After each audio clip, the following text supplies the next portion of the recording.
What's up, man? You already know who it is. It's your boy Tasso Saucy, and look, we back again with another video. This video, why Saints Row failed, and we all got our separate opinions about it. I definitely have my separate opinions about it.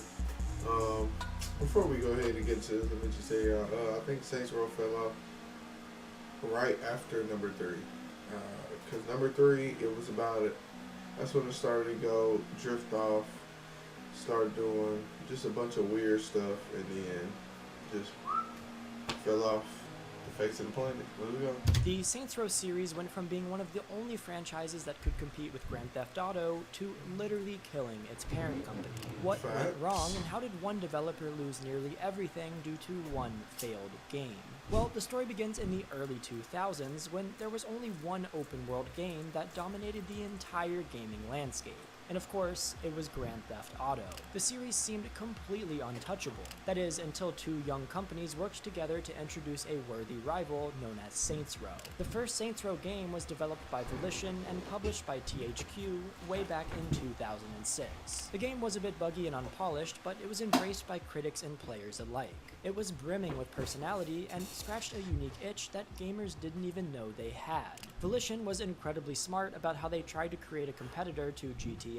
They knew that they couldn't beat Rockstar at their own game, and if they tried to publish a typical gritty shooter set in the city, their project would be dismissed as a knockoff. The only way to compete with Grand Theft Auto was to bring something new to the table. For Saints Row, it was the fact that the game didn't take itself too seriously. Where Grand Theft Auto was about realism, Saints Row was about fun. And this starts with the characters, who were exaggerated stereotypes of gangsters, with banter that was packed with fun, not-so-serious one-liners. The story follows your character as you help your fellow gang members take down rivals in the city of Stillwater. And while this first installment was much more serious than its successors, it still found a unique voice when compared to GTA. The writing was balanced, keeping the tone light while also allowing one to genuinely fall in love with the main protagonists. The crazy part is I played Saints Row 2, like that was my favorite one. I went back and played Saints Row 1, it was cool, but I still think Saints Row 2 was like held high as the GOAT Saints Row. Like no other Saints Row has ever been able to top that. Yeah, 2 is my favorite one, of course. There were some deeper themes mixed in, with missions where you have to ragdoll your character into traffic to collect insurance money. It was the perfect balance, and the quirkiness of the game was held up by legitimately solid and engaging gunplay centered on the story's escalating gang war. Saints Row's combination of fun gameplay and unique humor earned the young franchise a healthy fan base. By the end of the year, it had sold more than 1 million copies. Volition had the start of a real franchise on its hands. It was clear that Saints Row had a lot of potential, so both THQ and Volition knew that they had to be very intentional with their next moves regarding the series. They needed to turn their smash hit into an empire that could truly challenge Grand Theft Auto. And at least in the early stages, they would do exactly this. Within 2 years, Volition followed up with a solid sequel. Saints Row 2 was built directly on the foundation that was established by the original. I'm gonna let him finish. He said solid. Saints Row 2 was like that. Story mode, all that shit. You can do a lot of stuff in this game. Customize fight styles and Saints Row 2 was fun as fuck. The story is set a few years after the first game and keeps the core characters and off-the-wall humor and action and expands on it. And because of this, Saints Row 2 is the most beloved game of the entire franchise. I dare you to let me build you a completely free e-commerce store. Preload. They really knocked it out of the park. So of course, they followed this up with Saints Row 3. The third game in the series takes us to a new city and leans even more into the humor of previous games. Saints Row 3 feels like a massive amusement park entirely focused on allowing the player to have a good time and cause massive amounts of chaos. And this is also the title where the franchise finally left Grand Theft Auto's shadow and established itself as its own unique IP. And part of this reason is because they continue to drift further away from the serious. Now what I will say is, like I said, Saints Row 3, it was not bad, but my favorite Saints Row was 2. There's Saints Row 2, Saints Row 3, and then the rest whatever.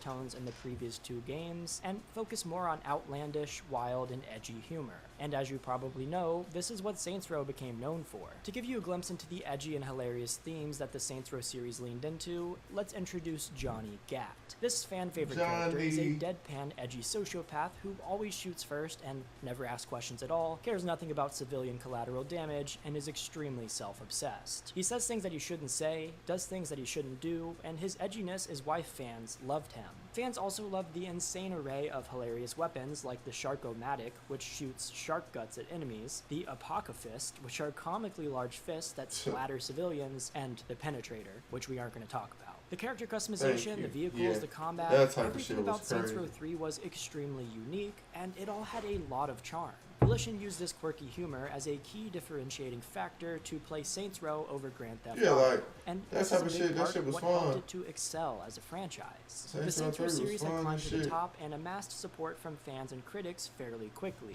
but look at that 3. Hold on, my bad. The Saints Row series had climbed to the top and look at that 3. That's a nice prequel, sequel, prequel. Can't remember the when they hit 3. Whatever. That's a nice set of 3. That's a 3-headed monster right there. You can put this 3 up against a lot of other games that did 3 games, like the first 3 games of a series and shit. You can put this up against a lot of shit, and Saints Row would clear it. That's what I'm saying. It wasn't bad. It just after 3, that shit just. What the hell? Amassed support from fans and critics fairly quickly. But could this momentum last forever? Volition was in the process of developing an expansion for Saints Row 3 called Enter the Dominatrix. But as work was being done on this new spin-off, THQ, Volition's publisher, went bankrupt. This was bad, and it meant that funding for the new expansion and all future Saints Row projects was on hold. This could have very easily been this type of stuff I wouldn't know, Saints Row, because that'd be behind the scenes shit. The publisher Deep Silver won the bidding for both Saints Row and Volition, meaning that they took full ownership of the entire studio and would publish future Saints Row games. This was great news for Volition because it likely saved the entire franchise from being cancelled altogether. They now had the backing and financial support to continue to work on the series, and that little Saints Row 3 expansion project now had the potential to be turned into something larger, a full game. And with Deep Silver being known for publishing other outlandish titles like Dead Island, they were likely much more comfortable than THQ with the increasingly quirky and bizarre direction that Saints Row was going in. It was the perfect partner for Volition, and Saints Row 4 was on the horizon. In 2013, the game launched. Instead of the usual semi-grounded gang battles, the protagonist in this game somehow developed superpowers, became the president, and needed to fend off an invading alien race. It was by far the funniest and strangest game yet, and it seemed like Volition and many of its fans had fully embraced this new identity. The game was great. Well, for most. Despite the positive reviews, the release of the sequel was a mixed bag. Some fans felt that it had gone completely off the rails and lost itself. As much as the early games didn't take themselves too seriously, they still had respect for the characters and the narrative that they were spinning. Abandoning the core tension of grounded gang wars seemed like a misstep to a lot of people. Many fans wanted the game to go back to its roots. And ironically, Deep Silver would later attempt to do this, and like I said, as we all know, it failed. And these fans were even more disappointed when, in 2015, Volition developed another Saints Row game called Gat Out of Hell. This was again supposed to be an expansion, but somehow turned into yet another entirely new game. And, well, the reception wasn't great. Fans of the original grounded Saints Row style hated this even more than Saints Row 4, and people who actually enjoyed the new style thought it should have just been a DLC for the previous game. My name is Keyshawn. Yeah, it's like, that shit for just about 8 months now. took a My credit score went up.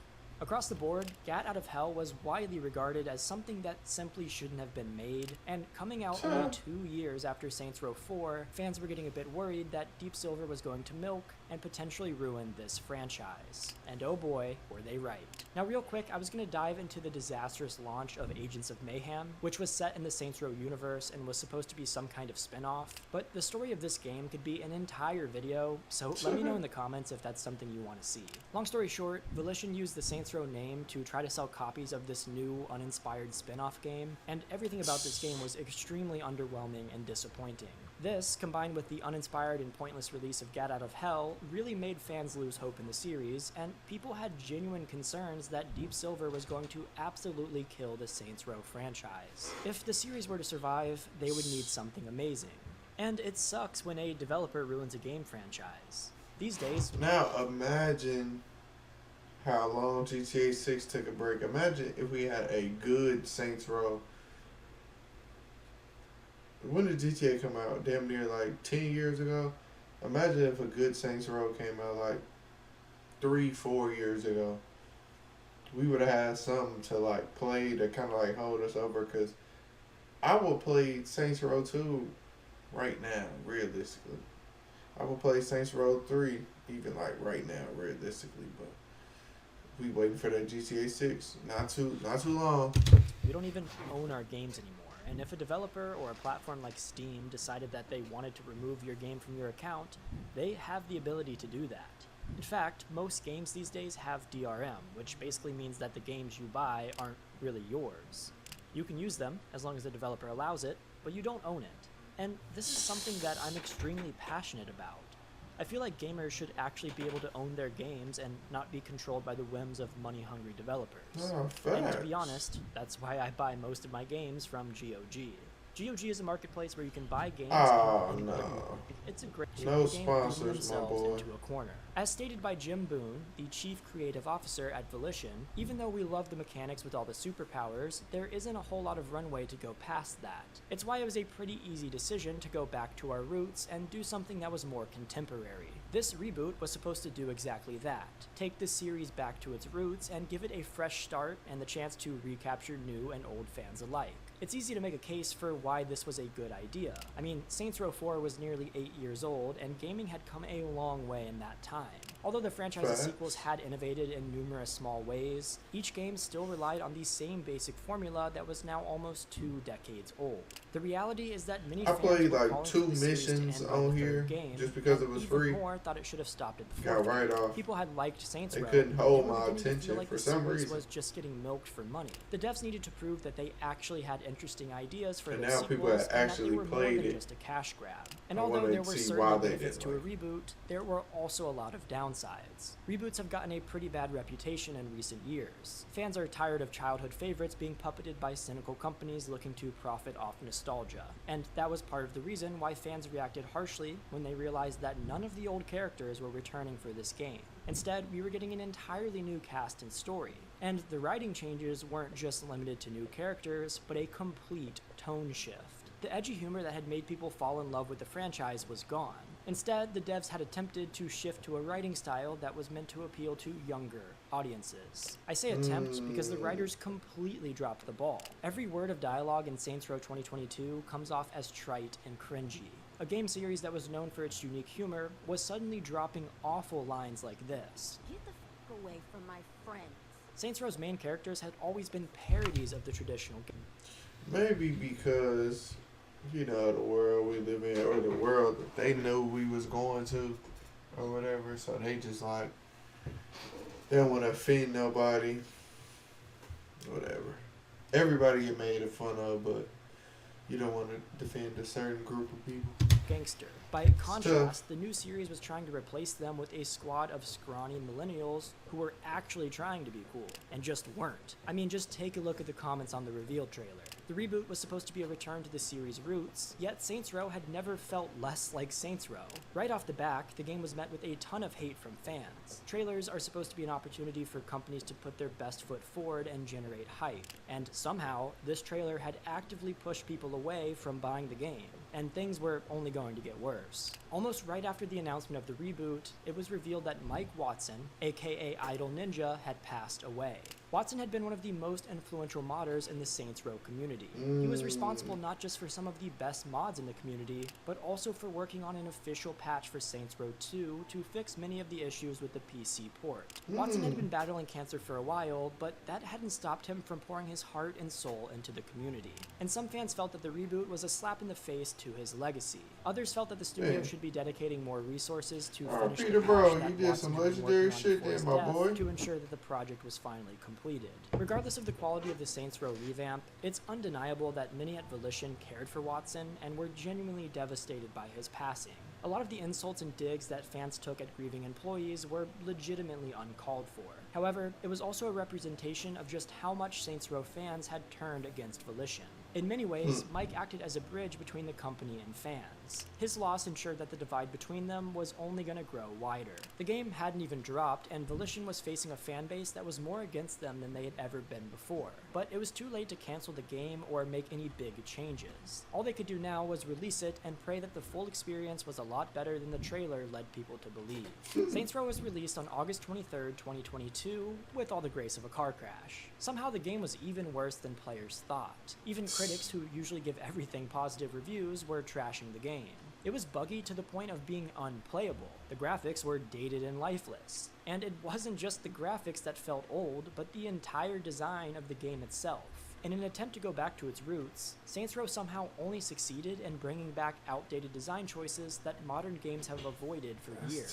The game is packed full of repetitive side missions that are tedious more than anything else. Practically every side quest boiled down to stealing something or shooting someone. There are annoying stealth sections, which, as we all know, people hate. The AI for enemies is incredibly stupid, and you can't even interact with most of the world.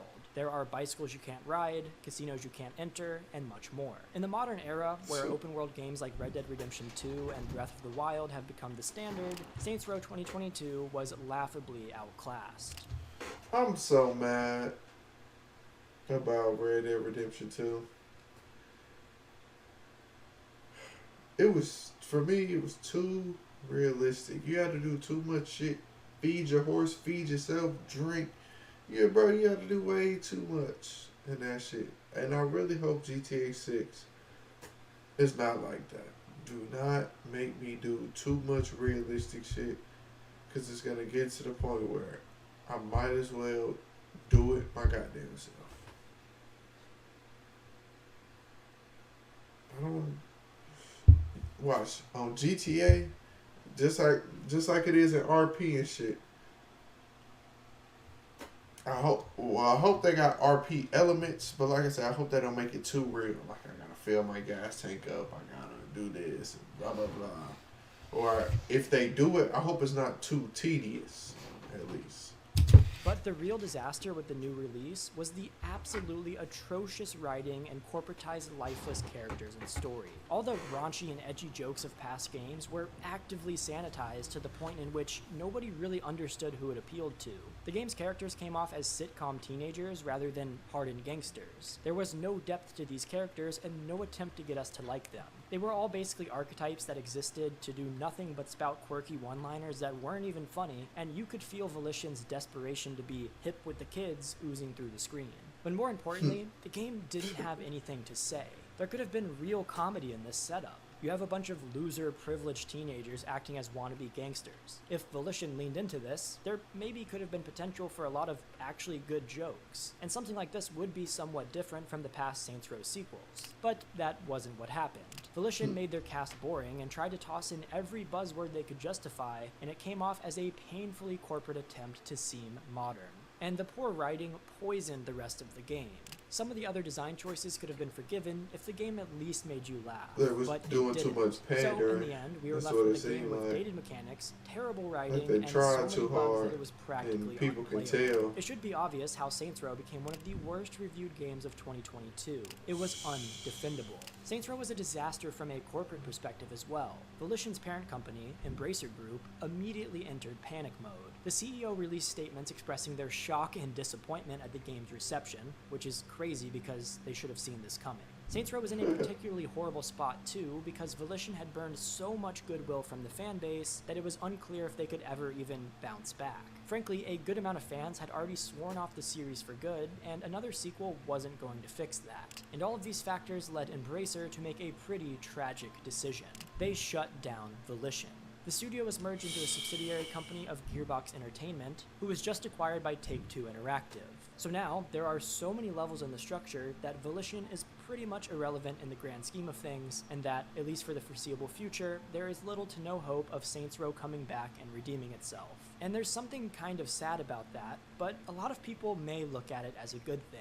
So is Saints Row dead for good? Maybe. The rights to the game still belong to Deep Silver. They may choose to bring the series back, but it's more likely that the game is finally laid to rest, especially since they no longer own Volition, and they only own the rights to the IP. Honestly, the whole reason that any of this happened is because Deep Silver's insistence on milking the franchise for all it had. And because of this, perhaps it's for the best that the game is finally done for good. Would you guys want another Saints Row, or do you think that the series is a lost cause? How do you feel about the tragedy of the newest Saints Row? Did you ever play the old ones? Let me know your thoughts on this whole situation in the comments. Bro, to be honest, I think it might be a little too late for that shit. They might as well just go ahead and let it be. Come back and redeem yourself. It'll kind of be pointless. Just let it be, bro. Come out with something. If you're gonna do something, if you want to redeem yourself, make a whole nother game, whole nother title, whole nother everything. Don't come back with another Saints Row. That's how I feel about it. But it's your boy Ty So Saucy. Make sure y'all like, comment, subscribe, and I'm out, man. Peace.